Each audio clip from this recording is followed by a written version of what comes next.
దీనికి సంబంధించి అత్యంత కీలకమైనటువంటిది లిక్కర్ కుంభకోణంలో డబ్బులు అతనికి వెళ్ళినాయి అన్నది ప్రూవ్ చేయడం కోసం ఇప్పుడు ఈడీకి పంపించారు. ఈడీ అయితే ఆ లెక్కలు తీస్తుందన్నది. ఇందులో ముడుపులుగా చెల్లించాల్సిన డబ్బును డిస్టిలరీలు తొలుత బంగారం లేదా బులియన్ ఖాతాలకు బదలాయించేదట. 100 కోట్లు బంగారం నగదు ముడుపులుగా చెల్లించేవి. మద్యం సిండికేట్ సభ్యుల సన్నిహితులు మిత్రులకు చెందిన స్థిరాస్తి కంపెనీలు ఇతర వ్యాపార సంస్థల ఖాతాలకు డబ్బులు పంపించేవి. ముంబై ఢిల్లీలోని వ్యవస్థీకృత హవాలా నెట్వర్క్ల ద్వారా ఈ ముఠాకు చెందిన షెల్ కంపెనీలకు డబ్బులు పంపేవి. భారత్ విదేశాల్లోని కంపెనీల ఖాతాల్లోకి ఆ డబ్బులు వెళ్ళేది. ఈఎన్ఏ ఖాళీ సీసాలు మూతలు అట్టపెట్టెల వంటి సరఫరాదారులకు వాస్తవ ధర కంటే 3 నుంచి 5 రెట్లు అధికంగా చెల్లించేవాళ్ళు. అదనం మొత్తాన్ని సరఫరాదారులు నగదు రూపంలో వెనక్కి ఇచ్చేవాళ్ళు.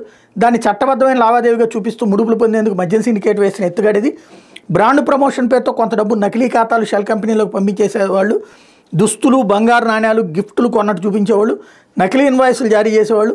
ఆ సంస్థలు డిస్టిలరీలు సప్లైర్లు బదిలీ చేసిన డబ్బులో కమిషన్ మినహాయించుకుని మిగతా మొత్తాన్ని నగదుగా వెనక్కి ఇచ్చేవి అన్నటువంటి విషయాన్ని ఇప్పుడు ఈడీ తేల్చాల్సినటువంటి అవసరం ఉంది.